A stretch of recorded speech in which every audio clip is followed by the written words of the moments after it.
ભગવાન કહે તું શેની ચિંતા કરશ? હું બેઠો છું બાપ, હું બેઠો છું. સાંજ પડી, ભગવાન સૂર્યનારાયણ પરત ફર્યા છે. રનાદેએ સ્વાગત કર્યું છે, પ્રેમથી જમાડ્યા છે. વિશ્રામનો સમય થયો છે.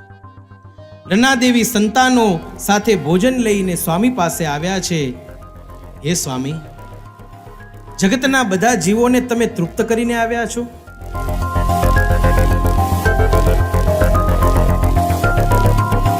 એક દિવસ રનાદેવી ભગવાન સૂર્યને કહે, ભગવાન, આજ દિવસ સુધી હું આપને જમાડીને પછી ભોજન લેતી, પરંતુ હવે બાળકો નાના છે, એની સંભાળ પણ મારે રાખવી જરૂરી છે. તમે પ્રાતઃકાળે જ્યારે જાઓ છો ત્યારે સાકર મિશ્રિત જળનું પાન કરીને નીકળો, તો હું પણ બાળકોને થોડું જમાડી જળપાન ભોજન કરી અને બાળકોને તૃપ્ત કરી શકું. મારા પતિવ્રતા વ્રતને કારણે હું બાળકોને તૃપ્તિ નથી આપી શકતી. મારા બાળકો ભૂખ્યા રહી જાય છે. હું ભૂખી રહું મને એનો વાંધો નથી, પણ મારા બાળકોને હું તૃપ્તિ નથી આપી શકતી, એમને બરોબર પેટ ભરાવી નથી શકતી. ભગવાન સૂર્ય કહે, દેવી, આ જગતનો હું પ્રાણ છું અને મારો ધર્મ આખાય જગતના જીવોને જમાડી એને જીવન આપી અને પછી જમાડીને જમવાનો એ મારો નિયમ છે. હે દેવી, આપના ધર્મને નિભાવવા માટે હું મારો ધર્મ છોડી ન શકું. મને પણ મારો ધર્મ પ્રિય છે. આમ કહી અને ભગવાન સૂર્ય રથ લઈ અને પરિભ્રમણ માટે નીકળી ગયા છે. આ બાજુ ભગવાન સૂર્યનારાયણ ગયા છે.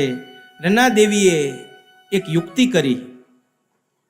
દેવી વિચારે કે ભગવાન સૂર્ય એમ કહે કે બધાને હું જમાડીને જમું છું, આજે હું પરીક્ષા કરું. અને નાની એવી એક કીડીને લઈ અને એક નાની એવી ડાબડીમાં મૂકી અને એને વરુણ સ્થાને મૂકી દીધી છે. સાંજ પડવાની પ્રતીક્ષા કરવા લાગ્યા છે. આજે જોઉં કે કીડીને કળ અને હાથીને મળ આપવા માટે જે બંધાયેલા છે એ કેવી રીતે તૃપ્ત કરે છે.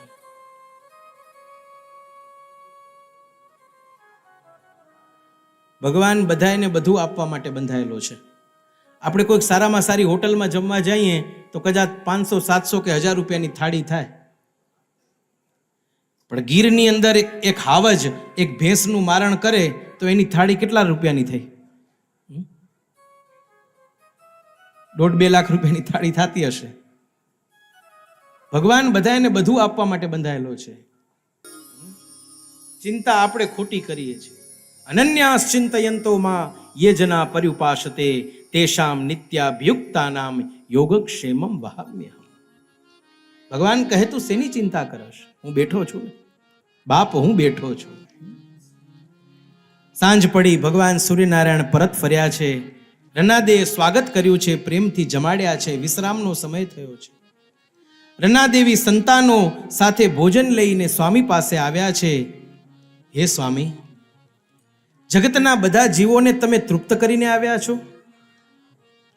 સૂર્યનારાયણ હસતા હસતા પૂછ્યું, દેવી, આજે તમે આવું કેમ પૂછી રહ્યા છો? તમને કોઈ સંદેહ છે?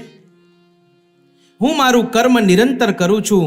જગતને જમાડીને જમવું એ તો મારો ધર્મ છે. દેવી તરત ઊભા થયા છે. વરુણ સ્થાનમાં જે દાબડી મૂકેલી હતી એ લઈને આવ્યા છે અને કહ્યું કે ભગવાન, હજી આની અંદર એક જીવ ભૂખ્યો છે, હજી ભૂખ્યો છે. ભગવાન સૂર્ય કહે, દેવી, દાબડી ખોલો. દેવીએ જ્યાં દાબડી ખોલી ત્યાં નાની એવી કીડી એ ચોખાનો દાણો એનો આહાર જમી રહી હતી, એ ખાઈ રહી હતી. સૂર્યનારાયણે હસતા હસતા કહ્યું, દેવી જુઓ, અક્ષતના દાણા ઉપર એક કીડી પ્રેમથી જમી રહી હતી, આરોગી રહી હતી. રનાદેવીના મુખ પરનું જે તેજ હતું એ ઝાંખું પડ્યું છે. ક્ષમા માંગી. ભગવાન સૂર્યનારાયણ કહે, દેવી, તમે જ્યારે કીડીને દાબડીમાં પૂરી રહ્યા હતા ને ત્યારે તમારા લલાટમાં લાગેલો અક્ષત એ દાબડીમાં પડ્યો અને દાબડી તમે બંધ કરી નાખી. આ અક્ષતે મારો ધર્મ રાખ્યો છે. એટલે આજથી આ અક્ષતને, ચોખાના દાણાને હું મારો પ્રિય સમજું છું, જેણે મારા ધર્મને સાચવ્યો છે, મારા ધર્મનો લોપ થતો બચાવ્યો છે. દેવી શર્મિંદા થયા છે. દેવી, તમે મારા ઉપર અવિશ્વાસ મૂક્યો એ સારું નથી કર્યું. પતિ અને પત્નીનો સંબંધ એ પરસ્પર વિશ્વાસનો સંબંધ છે. એમાં જો સંદેહ આવે તો દાંપત્ય જીવનમાં તકલીફ ઊભી થાય. તે દિવસથી દેવીએ અક્ષતનો ત્યાગ કર્યો છે. આ બાજુ ભગવાન સૂર્યનારાયણે અક્ષતને પોતાનો પ્રિય માન્યો છે. રનાદેવી નારાજ થયા છે. રનાદેવીથી નારાજ થયેલા ભગવાન સૂર્યનારાયણે પોતાના તેજને વધાર્યું છે. આજે રનાદેવીથી ભગવાન સૂર્યનું તેજ સહન નથી થતું. પતિની સેવાથી વંચિત રહ્યા છે. દિને દિને ભગવાન સૂર્યનું તેજ વધવા લાગ્યું છે. દેવી રનાદેવીને થયું કે સૂર્યદેવનું તેજ મારાથી સહન નથી થતું. હવે પતિની સેવા મારાથી થઈ નથી શકતી. હવે મારે અહીં રહેવાનો કોઈ અર્થ નથી.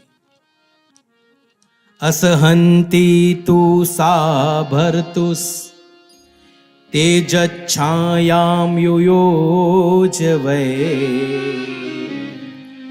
ભૂતોષુ ભૂષણે અરણ્યમ સ્વયં ચ તપસે યયો. એમ વિચારી પોતાની શક્તિ અંશરૂપ છાયાને દેવી રનાદેવીએ પ્રગટ કરી છે. રનાદેવીએ છાયાને કહ્યું, મારાથી સૂર્યનું તેજ સહન નથી થતું. હું મારા પિતાના ઘરે જાઉં છું. તું મારા બાળકોની સંભાળ રાખજે. સૂર્યનારાયણની સેવામાં તત્પર રહેજે. પિતા ભગવાન વિશ્વકર્મા પાસે રનાદેવ પહોંચ્યા છે. અચાનક આવવાનું કારણ પૂછ્યું છે.